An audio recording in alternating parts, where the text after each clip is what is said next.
dengan jejak digitalnya. Bapak Ibu yang saya muliakan, Mbak-mbak, saya terima. Makanya begitu Anda minimal datang ke sini meluangkan waktunya, minimal ada waktu kita yang kita khususkan untuk Allah. Karena sekian banyak waktu yang diberikan Allah kepada kita biasanya hilang sia-sia. Waktunya tanpa makna. Bahkan kita penuhi dengan kemaksiatan dan dosa. Begitu Anda hadir seperti ini, Allah Subhanahu wa taala, walaupun mohon maaf disampaikan, Anda menyembah Allah tidak menambah kemuliaan Allah, kita tidak menyembah Allah tidak mengurangi kemuliaan Allah. Artinya apa? Bukan Allah yang butuh kita, tetapi kita yang butuh Allah. Bukan Allah yang menginginkan kita untuk menginginkan kita, tapi kita yang menginginkan Allah. Tentunya kita semua adalah orang-orang yang mengenal Allah. Maka kemudian kita juga berharap Allah mengenal baik kita. Itulah kenapa kemudian kita diperintahkan untuk banyak membaca sholawat. Karena sholawat itu adalah merupakan salam kepada baginda Rasulullah Muhammad SAW. Tentunya ketika kita ngirim salam kepada seseorang, sekali dua kali barangkali orang yang kita titipi salam belum kenal dengan kita. Maka dulu ada cerita orang masuk surga, ditanya dia sombong, kenapa Anda bisa masuk surga Pak? Oh, saya masuk surga karena banyaknya amalan saya. Kemudian ditanya oleh Allah, kamu beramal berapa tahun? Saya beramal 70 tahun. Maka kemudian Allah mengatakan kepada orang ini, kalau kamu masuk surga karena amalmu selama 70 tahun, maka kamu akan saya kasih surga selama 70 tahun. Akhirnya apa? Dia menolak. Loh kok begitu? Iya, karena kamu hitung-hitungan. Tapi kalau kamu masuk surga karena rahmatnya Allah, itu tidak akan terbatas selama 70 tahun. Karena di surga itu sifatnya kekal. Maka disitulah kemudian kita memahami, orang masuk surga dan neraka itu bukan karena amalnya. Karena 24 jam seumur hidupmu dihabiskan untuk Allah, itu tidak mampu membalas kebaikan-kebaikan Allah kepada kita. Jadi kalau kita cinta ketemu Allah, Allah cinta ketemu kita. Maka disitulah saya teringat, ana inda dzanni abdi bi, aku itu sesuai dengan prasangka hambaku. Hambaku mendekat, aku mendekat. Hambaku menjauh, aku menjauh.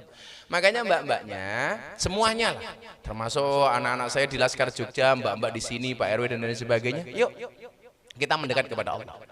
Karena pada akhirnya orang masuk surga itu nggak mungkin hanya mengandalkan amalnya, tetapi semata-mata karena keridhaan dari Allah Subhanahu wa taala.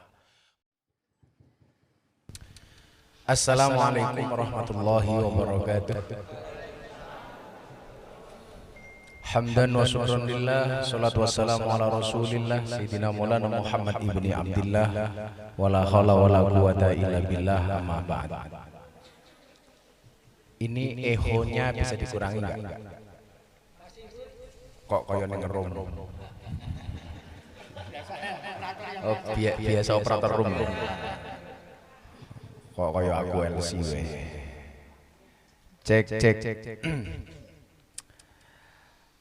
Bapak Ibu, Mbak-mbak dan semuanya yang saya muliakan, segala puji bagi Allah. Malam hari ini kita dipertemukan kembali setelah tidak berjumpa cukup lama. Terakhir kapan Bang Lima? Sudah sebelum puasa yang alhamdulillah atas izin Allah kita semuanya dipertemukan di Balai RW, yang mudah-mudahan balai ini menjadi saksi besok di hadapan Allah Subhanahu wa taala bahwa kita pernah berjumpa dalam kajian ilmu, dalam majelis ilmu, satu majelis yang disukai oleh Allah dan Rasulnya. Maka saya teringat dengan sabda Rasulullah Muhammad SAW, idza marartum biryadil jannah farta'u, ketika engkau melintasi taman surga maka singgahlah. Yang pernyataan Rasulullah ini kemudian mengundang tanya dari para sahabat, ini di dunia kok sudah ada taman surga, apa yang dimaksud dengan taman surga? Para sahabat bertanya, wa ma hiya riyadul jannah ya Rasulullah, ini masih di dunia wahai Nabi, apa yang dimaksud dengan taman surga? Jawaban Rasulullah, hiya khilaqu dzikri wa majalisul ilmi, taman surga di dunia itu adalah majelis dzikir dan majelis ilmu. Maka kita bersyukur di tengah kesibukan mbak-mbak bisa meluangkan waktunya untuk bersama-sama mencari ridho Allah dari tempat ini. Maka kurang afdol kiranya kalau yang bau rekso tempat ini, Pak RW, ribut wae, RW, untuk memberikan sambutan barang 1 album atau 2 album. Kepada Pak RW, waktu dan tempat tidak dipersilahkan. Dipersilahkan. Assalamualaikum warahmatullahi wabarakatuh. Waalaikumsalam warahmatullahi wabarakatuh. Al-Mukarram Gus Miftah yang sangat kami hormati dan kami banggakan, juga kami istilahnya orang Jawa pundi-pundi supaya awet, supaya banyak jamaahnya, sehingga sangat cinta kepada Gus Miftah semuanya. Juga Mas Indra, yang kami hormati, Bapak Ibu semua yang tidak kita sebut satu persatu.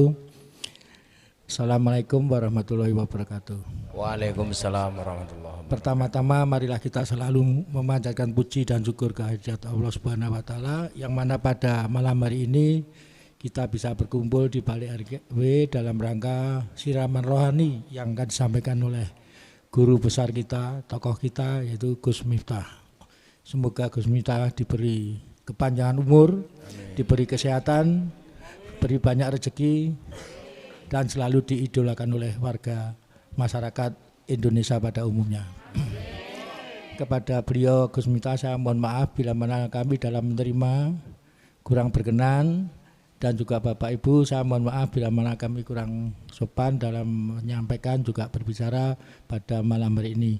Untuk selanjutnya kita renungkan, mari kita dengarkan apa yang diberikan oleh beliau Gus Miftah, tausiah beliau, semoga bermanfaat dan bisa kita amalkan bersama-sama. Wabillahi taufik wal hidayah. Wassalamualaikum warahmatullahi wabarakatuh. Waalaikumsalam warahmatullahi wabarakatuh. Terima kasih Pak RW, mudah-mudahan lancar semuanya. Pak RW lancar rezekinya, juga lancar BAB-nya. Karena kalau dilihat dari posturnya Pak RW ini lagi sembelit. Ya karena semakin tua itu biasanya metabolismenya semakin buruk, seburuk wajahnya. Mas Indra dan semuanya, Bu siapa tadi namanya? Bu Tari dari mana Bu? Angkatan Darat, adik. Jadi teman saya itu daftar Angkatan Darat tidak diterima gara-gara giginya jelek. Giginya apa yang Jawa itu? Bukan ompong, krowok. Sehingga dia marah-marah sama panitianya. Kenapa saya nggak masuk Angkatan Darat? Padahal badan saya bagus ya, karena masnya giginya jelek. Emangnya besok perang pakai gigi kan pakai tembak. Masuk perang cokot-cokotan. Dan di sampingnya ibu ini walpri saya, ini anggota Kopassus sekarang di Sleman. Sleman. Beliau ini. Kenalan. Modus. Oh gitu. Tuh. Sekedar informasi untuk Bu Tari, beliau tidak suka daun tua ya. Daun tua. Oh pinter ya, minimal pinter ngapusi ya Bu ya. Karena cewek itu seperti kalkulator. Apa itu nggak pernah salah. Bener saja. Dan di sini juga ada dagelan asu. Asu itu Aldo Sugeng. Nah, asu. Jadi Mas Sugeng ini apa namanya, dagelan yang sudah sangat tercemar. Baik dunia maupun di akhirat. Wabil khusus tercemar di Sarkem. Karena nggak bisa membayar, ninggal KTP. Uji korong geng. KTP ngana ini. Saya bersyukur sekali, makanya kemarin ada waktu ini saya langsung WA Panglima untuk bisa mengadakan acara ini, mumpung saya ada di Jogja. Mudah-mudahan ini adalah satu bentuk itikat baik kita untuk semakin dekat dengan Allah. Karena meninggalkan dosa itu lebih mudah daripada bertaubat. Jadi meninggalkan dosa itu lebih mudah daripada bertaubat. Karena ketika seseorang itu meninggalkan dosa, belum tentu dia bertaubat. Contoh, kenapa pengajian ini saya anggap spesial dan istimewa? Minimal ketika mbak-mbak saya di sini mengikuti pengajian, itu kan mohon maaf, waktu bekerjanya itu berkurang. Dikurangi untuk ngaji. Yang mungkin barangkali hari-hari biasanya mbak-mbak jam segini sudah prepare kan, sudah mulai dandan, wajah sudah mulai didempul, alis sudah mulai dipulas pakai spidol gitu kan. Walaupun jenengan dandan tetap saja. Oh, apa mataku katarak.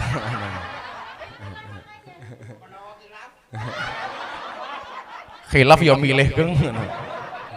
Oh, khilaf kok tua. Oh ya, mudah-mudahan berjodoh dengan Pak Sugeng. Amin. Cie, kamu baik hati sih. Iya. Iya. Karena kopi tidak pernah memilih siapa yang layak untuk menikmatinya. Kenapa? Karena kita semua di hadapan kopi statusnya adalah sama. Maka mbak-mbaknya di Sarkem jangan sampai kalah hebat dengan kopi. Kopi saja pilih-pilih kok. Kopi segini banyaknya kan, yang dikasih cuman kiai. Lah, artinya kopi bisa membedakan mana kiai, mana codot. Iya, karena kalau codot sudah biasa. Pak RW? Pak RW naksir Butari? Oh, ya. Nanti tak sampaikan. Iya, salah lagi situ. Hati-hati loh, sampingnya Mas Buti germol ini.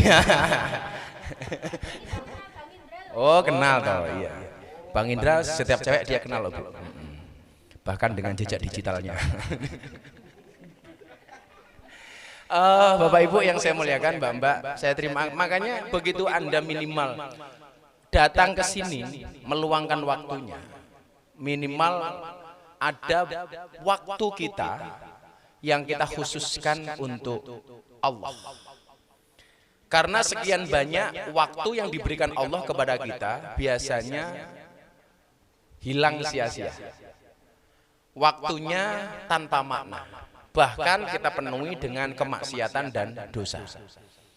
Begitu Anda hadir seperti ini, Allah Subhanahu wa taala, walaupun mohon maaf disampaikan, Anda menyembah Allah tidak menambah kemuliaan Allah, kita tidak menyembah Allah tidak mengurangi kemuliaan Allah. Artinya apa? Bukan Allah yang butuh kita, tetapi kita yang butuh Allah. Bukan Allah yang menginginkan kita untuk menginginkan kita, tapi kita yang menginginkan Allah. Tentunya kita semua adalah orang-orang yang mengenal Allah. Maka kemudian kita juga berharap Allah mengenal baik kita. Itulah kenapa kemudian kita diperintahkan untuk banyak membaca sholawat. Karena sholawat itu adalah merupakan salam kepada baginda Rasulullah Muhammad SAW. Tentunya ketika kita ngirim salam kepada seseorang, sekali dua kali barangkali orang yang kita titipi salam belum kenal dengan kita. Satu saat umpamane Pak RW kirim salam untuk saya melalui Mas Indra. Mas Indra sampaikan salam saya kepada Gus Miftah dari saya Pak RW. Sekali dua kali barangkali saya masih lupa. Tetapi ketika salam itu terus disampaikan, maka nama Pak RW akan membekas di dalam pikiran dan hati saya. Demikian juga dengan kita beribadah kepada Allah. Semakin banyak kita beribadah kepada Allah, maka kita akan semakin dikenali oleh Allah. Semakin banyak kita membaca sholawat kepada Rasulullah, maka semakin kita akan dikenali oleh Rasulullah Muhammad SAW. Makanya jangan kemudian kita berputus asa dan berhenti di dalam beribadah, di dalam bersolawat. Supaya apa? Supaya kita dikenali oleh Allah dan Rasulnya. Maka kita ngaji seperti ini nggak perlu repot-repot kita berharap surga. Karena surga dan neraka itu adalah sebuah keniscayaan. Nggak usah kita kemudian beribadah karena berharap surga atau karena kita takut dengan neraka. Saya sampaikan kepada Bapak Ibu, mbak-mbaknya, saya takut neraka bukan karena neraka itu menakutkan, tetapi karena Allah memerintahkan saya untuk takut dengan neraka. Makanya saya paling tidak suka ketika ada orang, buh itu ustadz, dai atau siapapun, ketika berbicara agama hanya membicarakan surga dan neraka. Yang dibicarakan hanya pedihnya siksa neraka atau nikmatnya surga. Bahkan kemarin baru-baru ini beredar sebuah video dari ustadz yang mengatakan apa? Besok penghuni surga itu akan disibukkan dengan membuka keperawanan. Ya Allah. Mosok surga kok mau sing diomongke masalah gembus. Ya kan. Kemarin lihat Mas Budi, Pak Panglima lihat. Ada ustadz yang berbicara besok itu penghuni surga akan disibukkan dengan membuka keperawanan dari para bidadari. Disibukkan dengan keperawanan karena bidadari di surga itu begitu dikeloni langsung rapat perawan meneh. Begitu keloni rapat perawan meneh dan seterusnya. Saya kemudian mikir, mosok ya surga hanya berbicara masalah gembus. Berarti ya nyuwun sewu, kalau surga itu hanya gambarannya gembus, ya ora sado-ado ning surga. Melu sugeng wae ning sarkem. Maka saya pikir surga dan neraka ini bukan merupakan tujuan. Kenapa? Karena tujuan kita menyembah itu untuk mencari ridho Allah. Saya takut neraka bukan karena neraka itu panas. Saya takut dengan neraka bukan karena neraka itu pedih, bukan karena neraka itu tempat siksa, tetapi saya takut neraka semata-mata karena Allah memerintahkan saya untuk takut dan menjauhi neraka. Maka saya selalu mengatakan, kalau toh kemudian saya Miftah harus masuk neraka, tetapi Allah ridho, nggak mungkin surga neraka itu menjadi panas. Buktinya apa? Penjara itu tempat menakutkan. Tetapi ketika sang penguasa ridho dengan sipir penjara, maka penjara tidak menjadi tempat yang menakutkan. Tapi justru menyenangkan. Kenapa? Karena dia mendapatkan fasilitas di dalam penjara. Kalau kemudian surga dan neraka menjadi tujuan kita beribadah, pertanyaannya adalah, kalau seandainya Allah tidak menciptakan surga dan neraka, masihkah kita semuanya menyembah Allah?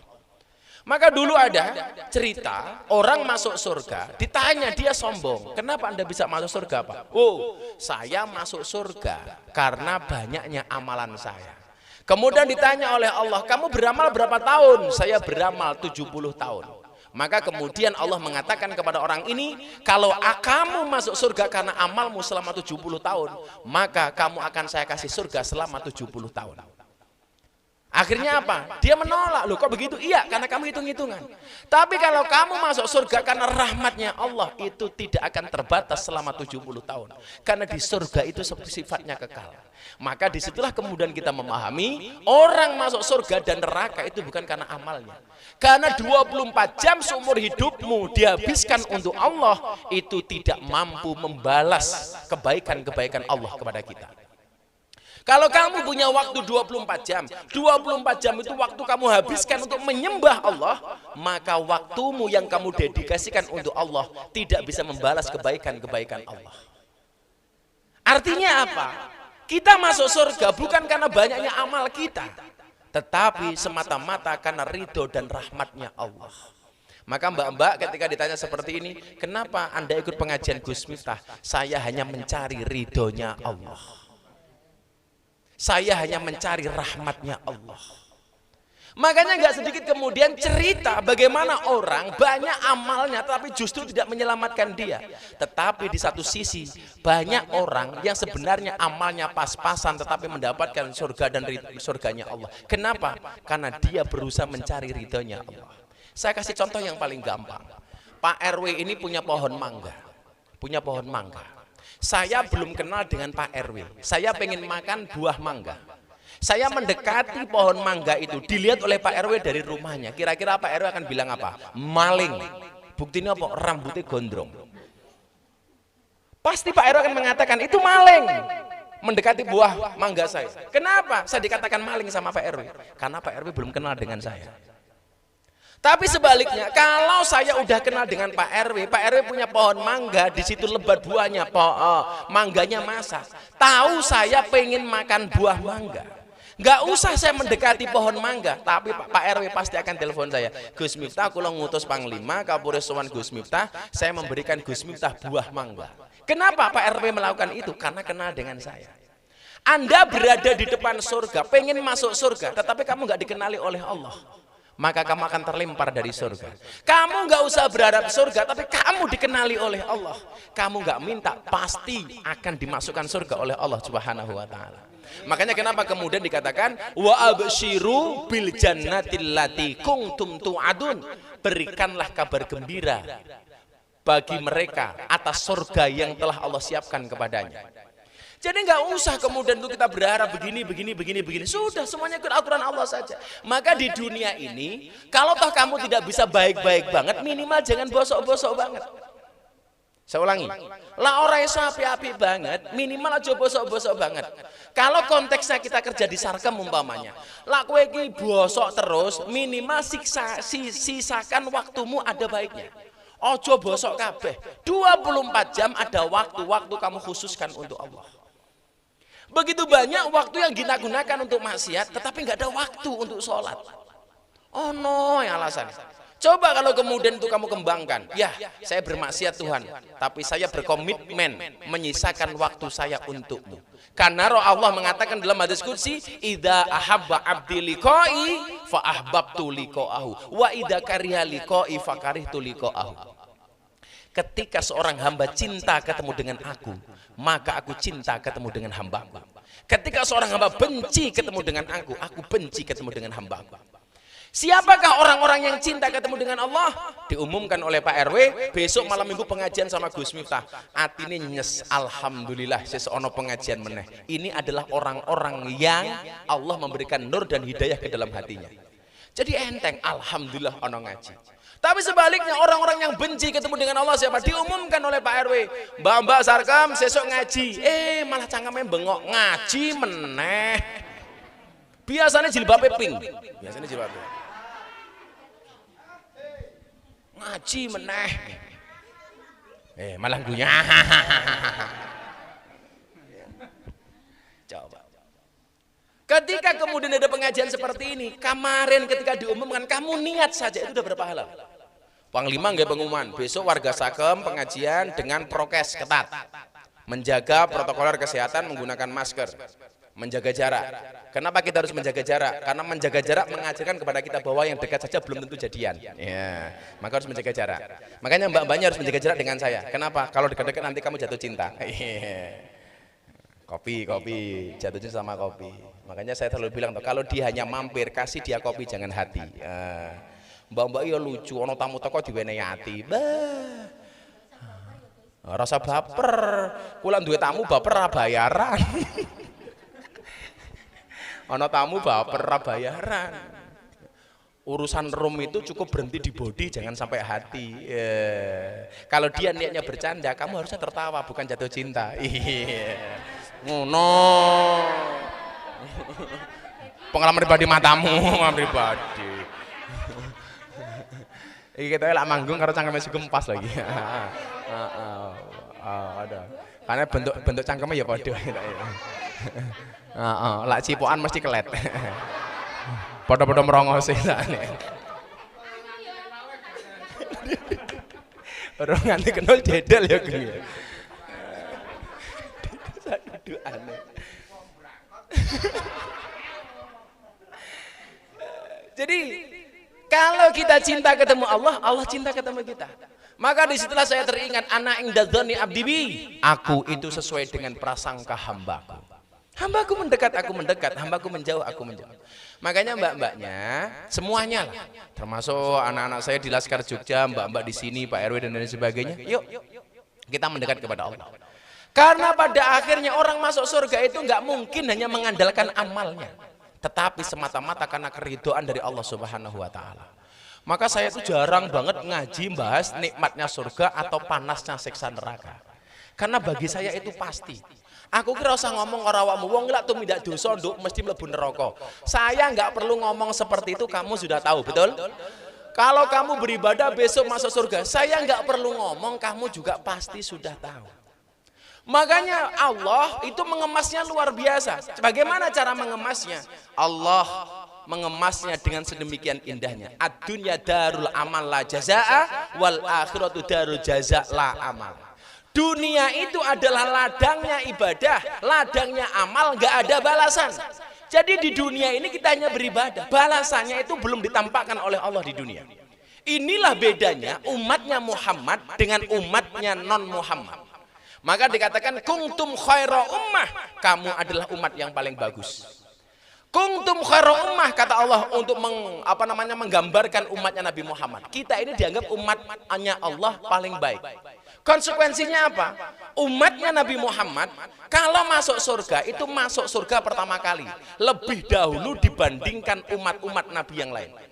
Jadi walaupun kita umat terakhir, besok umatnya Nabi Muhammad masuk surganya lebih dahulu dibandingkan umatnya Nabi Musa, lebih dahulu dibandingkan umatnya Nabi Nuh, lebih dahulu dibandingkan umatnya Nabi Isa. Jadi kalau kita masuk surga duluan, tapi juga sebaliknya. Umatnya Nabi Muhammad kalau masuk neraka juga masuk neraka duluan dibandingkan umat-umat yang lainnya. Enak amat mau masuk surga duluan tapi masuk neraka akhirat. Jadi inilah indahnya umat Muhammad. Satu. Nomor dua, umat-umat terdahulu begitu mereka punya salah langsung diazab oleh Allah. Contohnya umatnya Nabi Nuh. Umatnya Nabi Nuh nggak percaya dengan risalahnya Nabi Nuh, langsung dikasih banjir bandang, betul?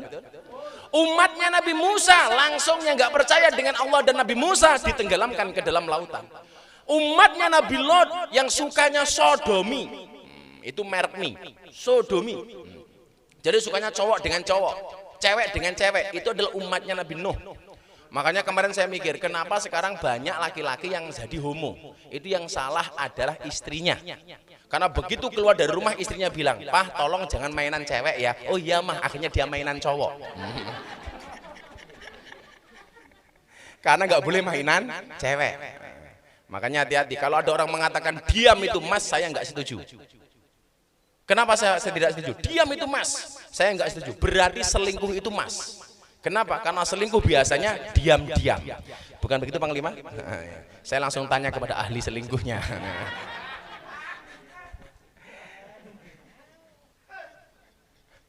Iya, Geng. Diam-diam, Geng. Diam. Diam adalah mas. Jadi umat Nabi Lut itu bisa duluan. Nah, umatnya Nabi Muhammad kalau dia berbuat dosa dan maksiat masih diberi kesempatan untuk bertaubat.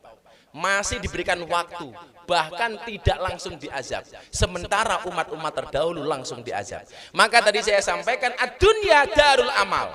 Dunia itu adalah ladangnya amal. Jadi di dunia ini belum ada balasan dan pahala, belum ada.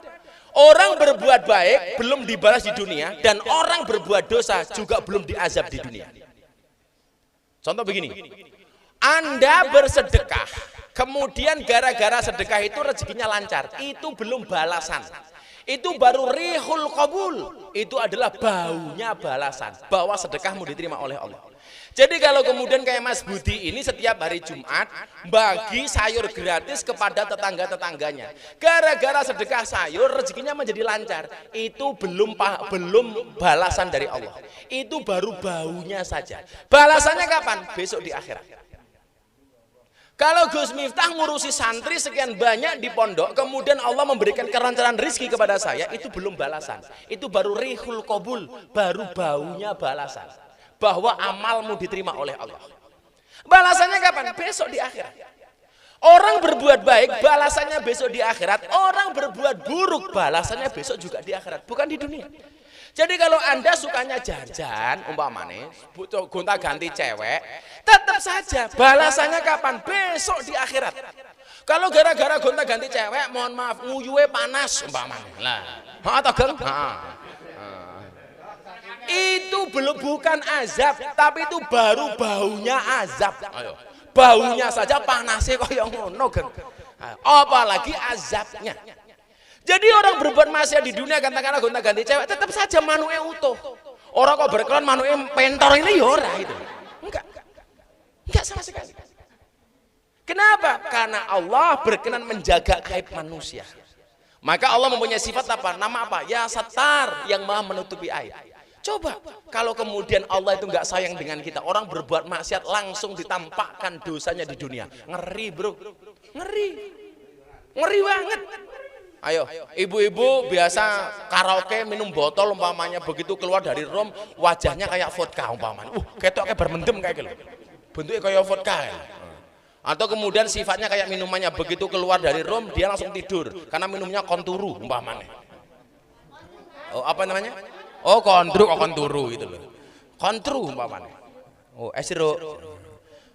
Iki suwe diperkosa loh gitu. Sugeng sing doyan. Oh, kalau ganteng ya loh Mbak.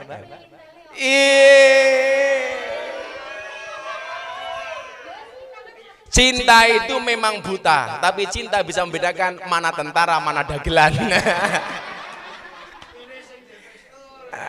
Pistule loro. Oh, pada. Oh.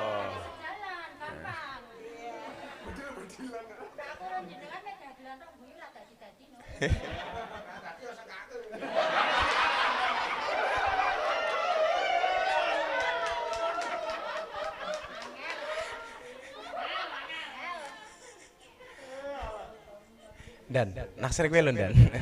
Rodok geser dik Dan. Oh, adik leting tahun 2000. Yes, mudah-mudahan kalian tidak berjodoh. Amin. Ayo, hati-hati lho Dan. Wong wedok ngacengan Dan. Oh, ngobrol. Ya Allah.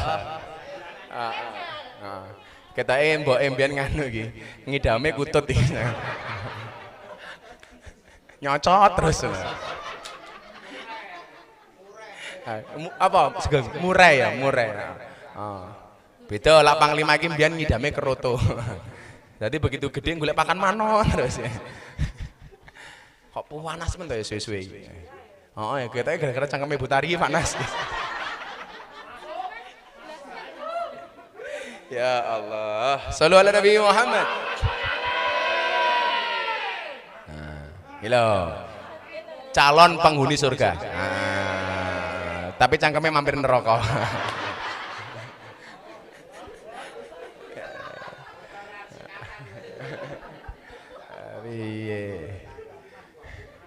Wong kok lemune kaya ngono nduk ya. Wah. Tahun delok itu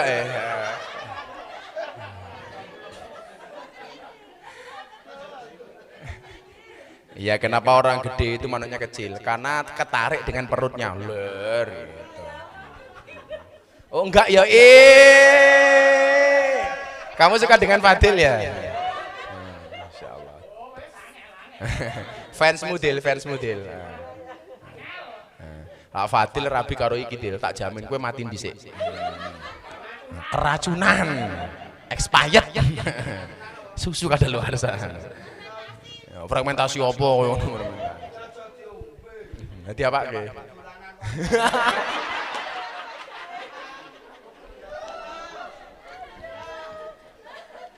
Allah, sik panas rek.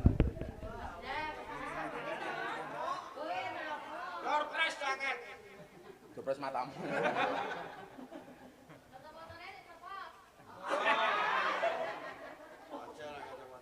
Kenapa kamu naksir sama mata saya? Oh, alah. Wis mau cabut saya. Iki mau. Oh. Ya. Kuwi gelem jaket jeneng. Ya aja. Iki jaket karo raimu larang jakete. Tanggo ya ora sedeng ya gini ya. Awakmu mbledos opone Fadil. Ya Allah. Kamu enggak gemuk, Adil? Bukan, kan saya pernah bilang toh, 100 kg di bumi itu sama dengan 30 kg di Mars. Itu artinya Fadil nggak gemuk, cuman salah planet. Nah. Salah habitat, harusnya dia tinggalnya di planet Mars. Kayak guru nih kan Adil. Jadi dunia ini Allah belum menampakkan sedikit pun siksa ataupun balasan surga. Kenapa? Karena Allah tidak mau membuat malu kita. Kalau seandainya Allah itu kejam, segala perbuatan maksiat langsung dibalas di dunia, hati-hati. Umpamanya, ibu-ibu nakal langsung ditampakkan umpamane raine dadi irunge dadi mancung didik. Wah, susu malah kaya Pinocchio toh umpamane. Dadi lak sugeng nakal ning sarkem mulih mlakune digawe ekeh-ekeh. Ya Allah. Iso mbayangke kaya Wahyu kaya JP kaya ngopo mlakune kae. Remuk bokonge itu. Tapi ternyata Allah tidak melakukan itu. Kenapa? Karena begitu sayangnya Allah dengan kita. Maka sekian banyak jalan menuju surganya Allah. Apalagi kalau ngomong perempuan. Perempuan itu jalan surganya lebih gampang dan lebih banyak dibandingkan laki-laki. Ayo, wong wedok kuwi nduk golek surga luwih gampang daripada wong lanang. Lebih gampang.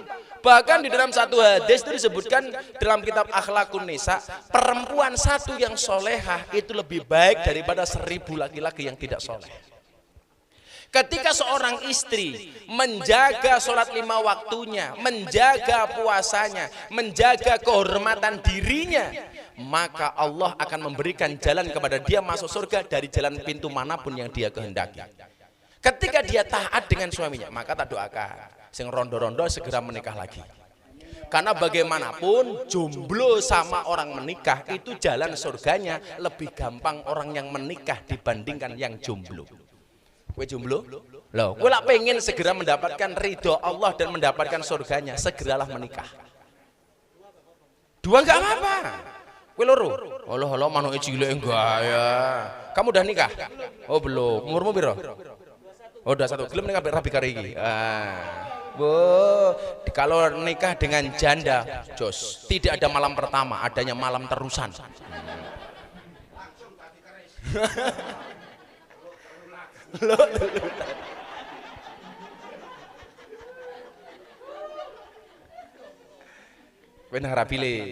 Jangan sekali-kali kamu mati dalam keadaan jomblo, karena Dajjal itu jomblo. Nah, jadi kalau kamu mati dalam keadaan jomblo, jangan-jangan kamu anaknya Dajjal. Oh, nggak mau. Iki bapak Dajjal iki. Oh, kayak mbak Dajjal kayak.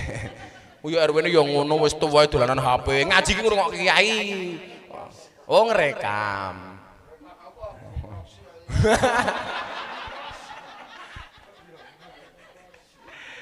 Saya kasih gambaran bagaimana kemudian orang itu masuk surga hanya gara-gara bisa mengelola dan memanage hatinya. Jadi satu malam setelah sholat isya, ketika sholat isya Rasulullah mengatakan begini, sahabat, kalian sebentar lagi akan melihat ahli surga masuk ke dalam masjid. Ternyata yang masuk ke dalam masjid itu apa? Sahabat Ansor, pakaiannya kluwus, amalannya biasa sambil nyangking sandal jepit. Dia sholatnya biasa-biasa saja, selesai sholat dia pulang. Hari kedua Rasulullah mengatakan hal yang sama. Kamu pengen tahu nggak? Ini nanti akan ada ahli surga masuk masjid. Ternyata yang datang orang yang sama. Sahabat Ansor, bajunya biasa-biasa saja, ibadahnya ya pas-pasan saja sambil nyangking sandal jepit. Sampai hari ketiga, Rasulullah mengatakan hal yang sama. Kalian pengen lihat nggak ahli surga masuk ke dalam masjid? Yang datang ternyata orang yang sama, menggunakan pakaian yang sama, dan menyangking sandal jepit yang sama. Begitu dia pulang, sahabat-sahabat derasan-rasan. Orang itu hebatnya apa ya? Kok sampai dipuji Rasulullah dia masuk surga pertama kali? Amalnya apa? Sampai akhirnya ada sahabat Rasulullah yang penasaran dengan orang ini. Namanya Abdullah bin Amr bin As. Abdullah bin Amr bin As. Kemudian apa? Sahabat Abdullah mendatangi rumah sahabat Ansor ini. Masuk ke dalam rumahnya, assalamualaikum, waalaikumsalam. Abdullah bin Amr pura-pura, saya datang kepadamu karena saya lagi bertengkar dengan orang tua saya, maka saya meninggalkan rumah orang tua saya, izinkan saya untuk menginap di rumahmu selama 3 hari.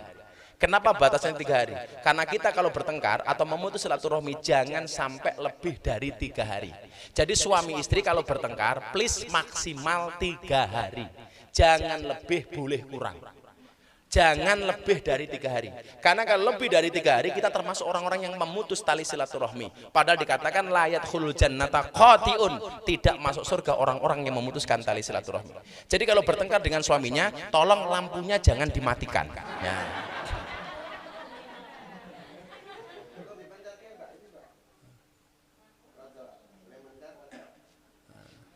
Nah, mentang-mentang ngomong kok Sugeng wapal karo daerah kene ya. Bisa mencet langsung murup lho. So, oh lho ora. Kita biasa mencet-mencet ning kene gitu. Jadi kalau kita bertengkar dengan siapapun, tidaknya suami istri, dengan kawan, dengan saudara, jangan lebih dari 3 hari. Batas maksimalnya neng-nengan itu cuma 3 hari. Jangan sampai sebulan apalagi setahun dan lain sebagainya. Hati-hati. Lah cangkemmu neng-nengan karo sedulurmu, hati-hati, cangkemmu iso meneng selawase. Ayo. Makanya saya selalu bilang, kalau bisa diajak ngomong, diajak ngomong. Atau kalau enggak biasa diajak ngomong, dibuat diam sekalian. Wong urip kok meneng-nengan toh. Orang yang neng-nengan lebih dari 3 hari itu memutus tali rizkinya, akan memendekkan umurnya. Karena otomatis orang itu akan mendoakan dia yang jelek-jelek. Makanya mbak-mbaknya, tolong jangan marah lebih dari 3 hari. Tamu kurang bayar Gus, ditegur terus, tagih. Jadi wong ki lak duwe utang, wong ki lak njaluk utang, sing ngutangi dianggap malaikat rahmat, tapi lak ditagih sing nagih koyo dianggap malaikat Israil, betul? Oh. Dadi lak utang melas, lak bayar males. Dadi lak ngutang cangkeme luwih males dibandingkan madu, lak ditagih raine luwih kecut daripada broto wali. Jadi jangan nengan lebih dari 3 hari. Lah, orang ini ditangis sama Abdullah bin Amr bin As. Boleh nggak saya menginap di sini 3 hari? Akhirnya Abdullah bin Amr bin As dia menginap di rumah sahabat Ansor selama 3 hari. Selama 3 hari, hari pertama dilihat amalnya biasa-biasa saja. Bahkan dia tidak puasa sunnah, bahkan dia tidak sholat sunnah rawatib. Bahkan wiritannya biasa-biasa saja. Hanya menjalankan perkara-perkara wajib. Sholat pokoknya dilakukan. Yang sunnah enggak selalu dilakukan. Puasa sunnahnya juga tidak selalu dilaksanakan. Sampai hari ketiga sama. Kemudian apa? Abdullah bin Amr bin As penasaran. Kok iso? Wong koyong ini kok jarene Kanjeng Nabi masuk surga pertama kali. Hebatnya apa? Hebatnya apa? Akhirnya pada hari ketiga Abdullah bin Amr bin As mengatakan kepada laki-laki ini, Mas, sorry ya, sebenarnya saya tidak punya masalah dengan orang tua saya. Saya tidak pernah bertengkar dengan orang tua saya. Saya kesini hanya pengen tahu dan cari alasan kenapa Rasulullah mengatakan engkau adalah orang yang ahli surga. Bahkan Rasulullah mengatakan engkau adalah calon penghuni surga. Saya hanya pengen tahu amalanmu itu sebenarnya apa? Apa jawaban laki-laki ini? Wahai sahabat Rasulullah Abdullah bin Amr bin As, amalan dan ibadahku sebenarnya biasa-biasa saja. Saya sholat juga yang wajib-wajib saja. Saya tidak selalu puasa sunnah kayak Gus Miftah umpamanya. Enggak sampai seperti itu. Tetapi saya selalu menjaga hati saya untuk tidak hasud, untuk tidak dengki, untuk tidak iri, untuk tidak memusuhi, untuk tidak suudzon kepada siapapun. Saya selalu memaafkan siapapun, saya selalu mendoakan siapapun. Jadi ternyata orang ini masuk surga karena hebatnya dia memanage hatinya, manajemen kolbunya, dengan tidak memiliki rasa benci, dengan tidak memiliki rasa iri, rasa hasud. Kata orang Jawa apa? Serik kepada siapapun. Maka Rasulullah mengatakan apa? Iyyakum wal hasada. Jauhilah dari kamu hasud. Fa innal hasada yakulul hasanati kama takulun naril hatoba. Karena hasud itu akan membakar kebaikan sebagaimana api membakar kayu. Kama takulun naril hatoba, sebagaimana api membakar kayu bakarnya. Jadi orang masuk surga hanya gara-gara memanage hatinya. Ibadah biasa-biasa saja, yang wajib dilakukan, yang sunnah ya dikit-dikit, tetapi apa? Dia mampu menjaga hatinya. Maka yang paling susah mbak sebenarnya dari amalan kita itu sebenarnya bukan menjaga sholat. Menjaga sholat itu gampang, krungu adzan semangat sholat. Ada orang masuk ke masjid, kita terinspirasi untuk berangkat ke masjid. Tetapi yang paling berat adalah menjaga hati kita supaya tidak mempunyai rasa benci, rasa dendam, rasa iri kepada siapapun. Dan itu betul-betul Abah pelajari. Bagaimana ketika kemudian Abah dibully, jangan sampai saya mempunyai rasa dendam kepada orang yang membuli Abah. Ketika ada orang membenci saya selalu berpikir, lebih baik saya dibenci daripada saya membenci. Saya lebih baik didolimi daripada saya mendolimi. Lebih baik saya dibully daripada saya membuli. Maka jarang banget saya kemudian berurusan dengan komentar-komentar netizen.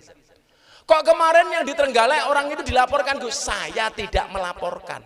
Orang itu misu-misui saya, tidak saya laporkan. Tetapi ditangkap oleh teman-teman polisi.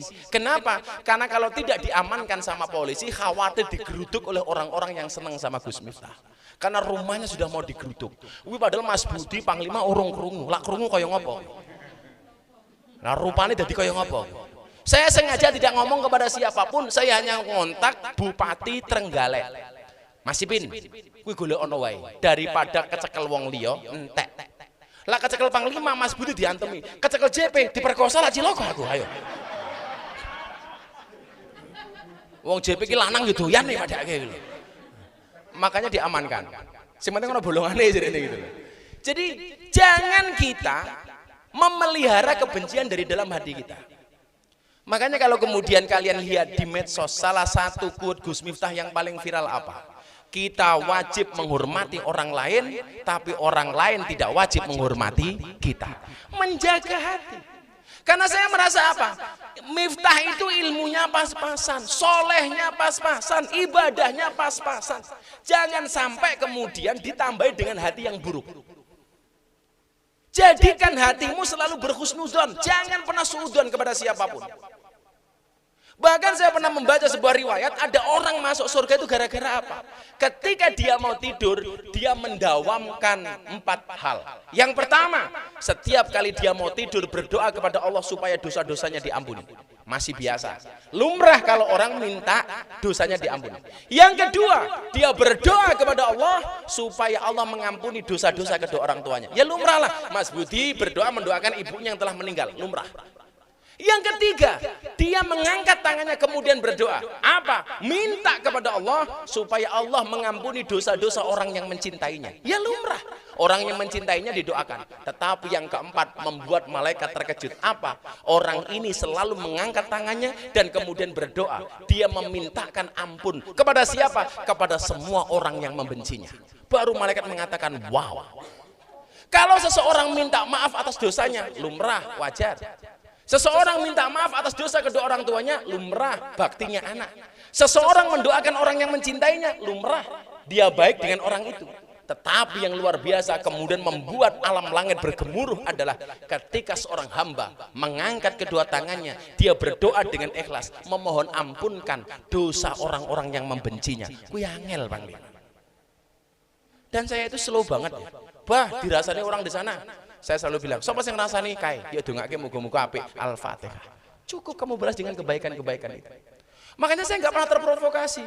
Saat kemarin ceramah saya di gereja ramenya kayak gitu, saya dibenci kayak gitu. Saya apa? Ketika malam hari Bunda saya ajak bangun, saya bilang, Bunda, kita doakan orang-orang yang komentar jelek kepada Abah. Mudah-mudahan mereka mendapatkan kebaikan. Al-Fatihah. Jadi belas nggak ada rasa benci. Bahkan teman-teman yang sering sama saya, mau dilapor ke polisi begini, enggak, sudah. Kalau kemudian mereka merasa baik, cukuplah saya yang buruk. Saya lebih suka Anda ditipu daripada Anda menipu.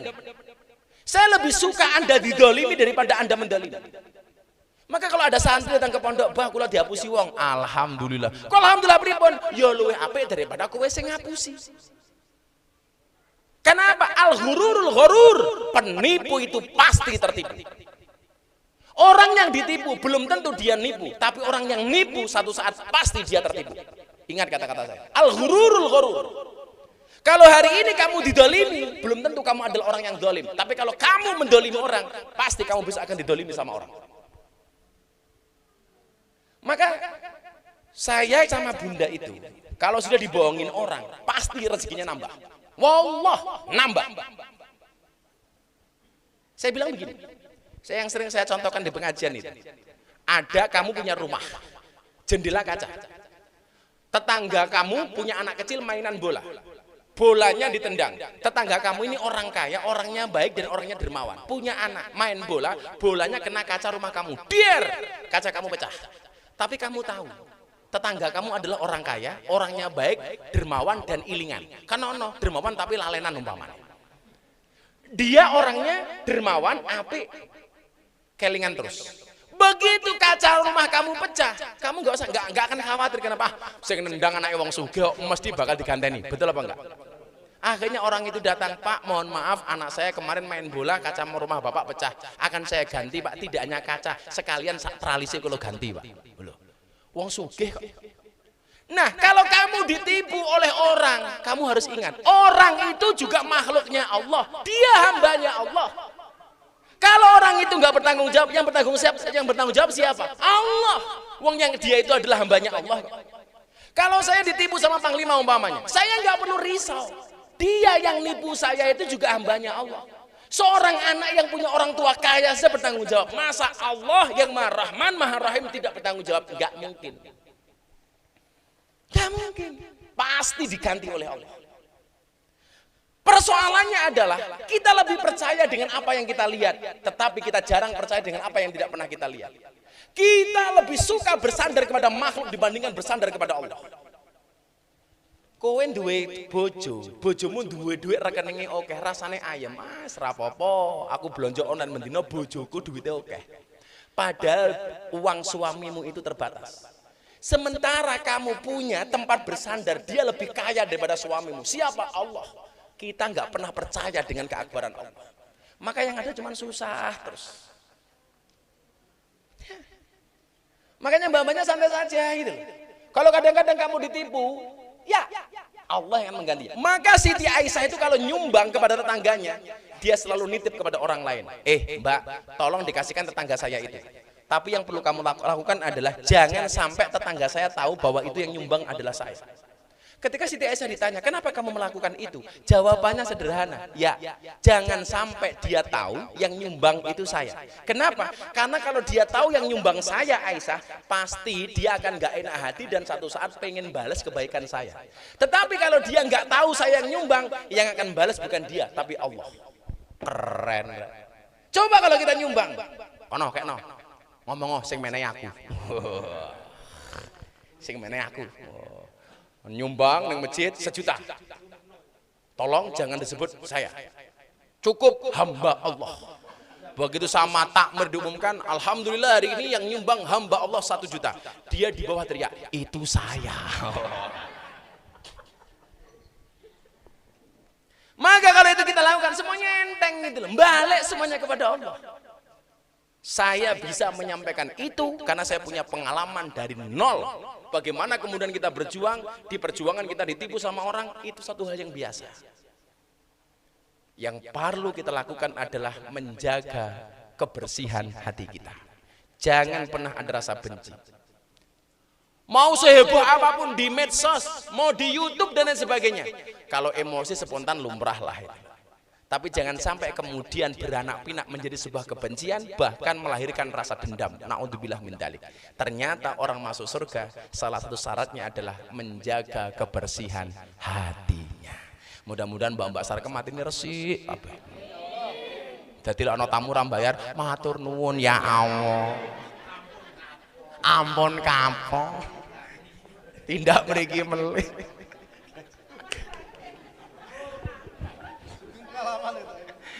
Ya konteksnya nggak harus seperti itu. Barangkali kita ada pertanyaan, saya persilakan. Nggak ada. Ya terima kasih. Allah.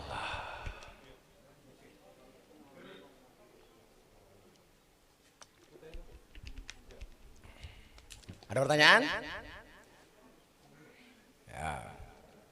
Yuk, selawatan aja yuk. Terus makan. Shallu ala Nabi Muhammad. Hasbi Rabbi Jalallah ma fi qalbi ghairullah Nur Muhammad sallallahu la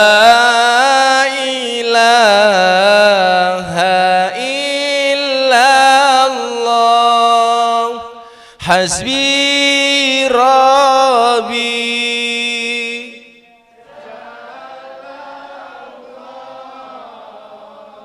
ma fi qalbi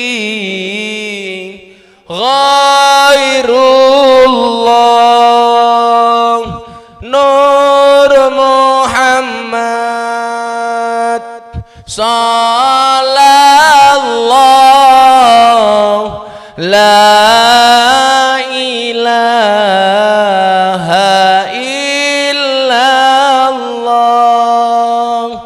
Hasbi Rabbi Jalallah ma fi qalbi ghairullah Nur Muhammad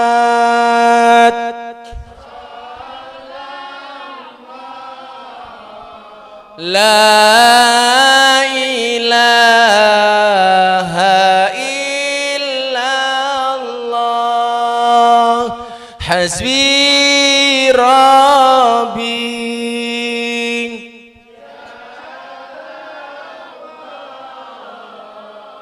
ma fi qalbi ghairullah nur Muhammad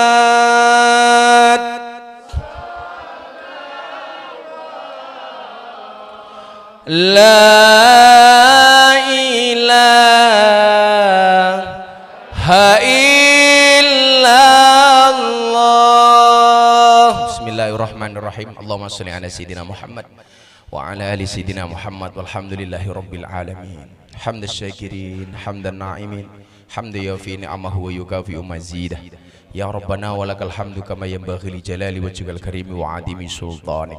Ya Allah yang Rahman, Ya Allah yang Rahim, Ya Allah yang Maha Kasih, yang kasihmu tanpa pilih kasih, Ya Allah yang Maha Sayang, yang sayangmu tanpa pandang. Ya Allah, begitu banyak karunia, anugerah, rizki, nikmatmu yang kau berikan kepada kami hamba-hambamu ya Allah, sehingga tak sedikit pun kami mampu menghitung segala kebaikanmu ya Allah. Namun ya Allah, semua kebaikanmu kami balas dengan kemaksiatan, semua keakbaranmu kami balas dengan kekhilafan, semua anugerah dan nikmatmu kami balas dengan segala bentuk kesalahan. Untuk itu ya Allah, di malam yang baik ini ya Allah, di majelis yang mulia ini ya Allah, perkenankan kami mengangkat kedua tangan kami, mengkhusukkan hati dan pikiran kami memohon ampunanmu ya Allah. Ampuni dosa kami ya Allah, ampuni kesalahan kami ya Allah, ampuni kekhilafan kami ya Allah, ampuni kemaksiatan kami ya Allah, ampuni kemungkaran kami ya Allah, baik yang besar maupun yang kecil, baik yang terang-terangan maupun yang tersembunyi ya Allah, birahmatika ya arhamar rahimin. Kami meyakini ya Allah, walaupun dosa-dosa kami sebesar kapal, tapi ampunan dan maghfirahmu lebih luas daripada lautan ya Allah.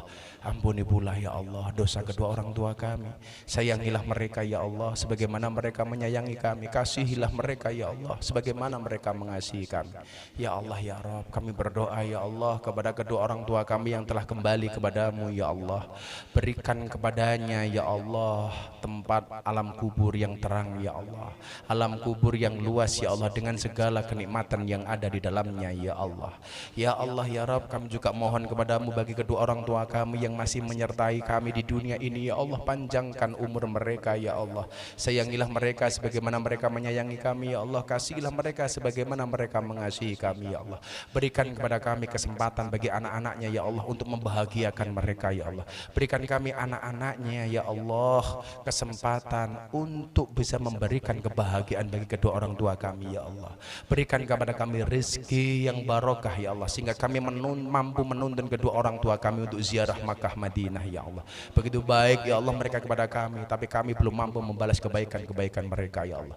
Bahkan banyak di antara kami hari ini ya Allah yang telah memutus tali komunikasi dengan kedua orang tuanya ya Allah, yang telah memutus tali silaturahminya dengan kedua orang tuanya ya Allah. Padahal Sayyidina Ali pernah mengatakan kepada kami ya Allah, jika seorang anak berbuat baik kepada kedua orang tuanya seumur hidupnya tidak mampu membalas jasa ibunya ketika melahirkannya ya Allah, jangan pernah kau jadikan kami anak-anak yang durhaka ya Allah, jangan pernah kau jadikan kami anak-anak yang tidak berbakti ya Allah. Jadikanlah kami anak-anak yang soleh ya Allah, yang senantiasa berbuat baik dan berbakti kepada kedua orang tuanya ya Allah. Ya Allah ya Rabb, bila mudah bagimu ya Allah menyelamatkan Nabi Yunus dari perut ikan, bila mudah bagimu ya Allah untuk menyelamatkan Nabi Ibrahim dari pembakaran Raja Namrud, dan bila mudah bagimu ya Allah untuk menyelamatkan Musa dari kejaran Fir'aun, maka mudah pula bagimu ya Allah untuk menghilangkan COVID-19 dari muka bumi ini ya Allah. Maka mudah pula bagimu ya Allah untuk memberikan obat dari semua penyakit ya Allah. Maka mudah pula bagimu ya Allah menjauhkan kami dari segala mara bahaya ya Allah. Maka mudah pula bagimu ya Allah menjauhkan kami dari segala bala ya Allah. Maka mudah pula bagimu ya Allah mengabulkan semua hajat kami ya Allah. Maka mudah pula bagimu untuk mengabulkan doa-doa kami ya Allah. Maka mudah bagimu ya Allah untuk mengangkat semua penyakit kami ya Allah. Birahmatika ya arhamar rahimin ya Allah ya Rabb. Berikan kepada kami kebaikan di dunia ini ya Allah, dengan kehidupan yang layak kaya, ekonomi yang mapan, pekerjaan yang lancar, keluarga yang sakinah, keturunan yang soleh, solehah, dan kehidupan yang istiqomah. Berikan pula kepada kami kebaikan kelak di akhirat. Jauhkanlah kami dari siksa kubur, jauhkanlah kami dari siksa neraka, jauhkanlah kami dari siksa di padang mahsyar, dan jadikan akhir hidup kami husnal khatimah. Rabbana atina fid dunya hasanah fil akhirati hasanah wa qina adzabannar. Subhana rabbika rabbil izzati amma yasifun wa salamun alal mursalin walhamdulillahi rabbil alamin. Barakati sirril Fatihah.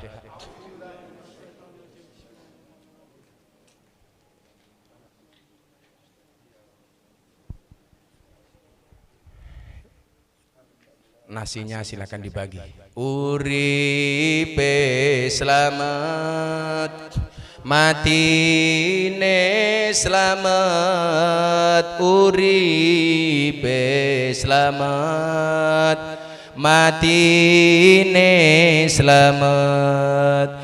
Uripe selamat, matine selamat. Uripe selamat, matine selamat. Uripe selamat, matine selamat.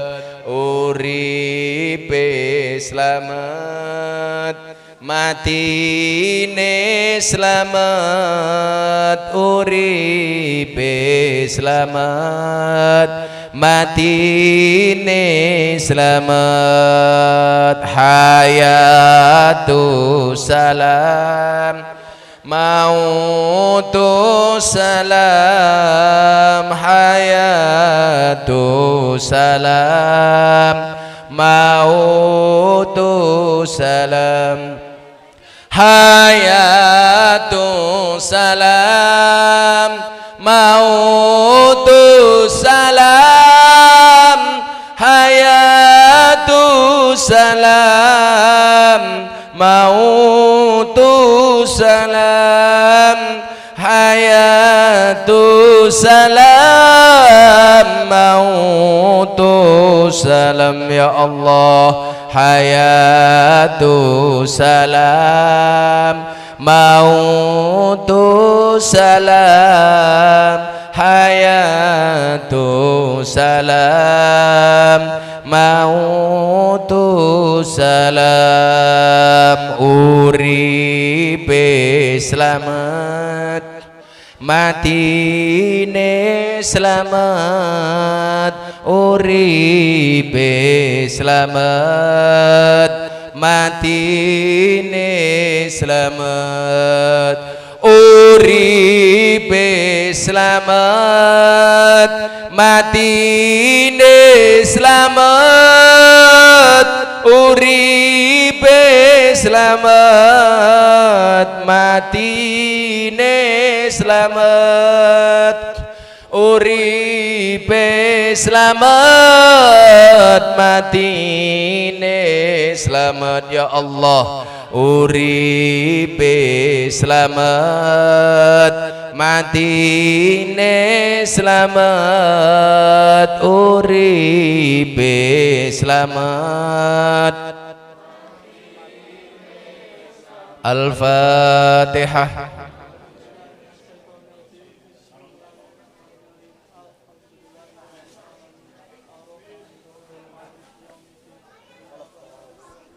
Subhanakallahumma bihamdika asyhadu an la ilaha illa anta astaghfiruka wa atubu ilaik. Walhamdulillahirabbil alamin. Terima kasih. Mudah-mudahan amal kita diterima oleh Allah Subhanahu wa taala.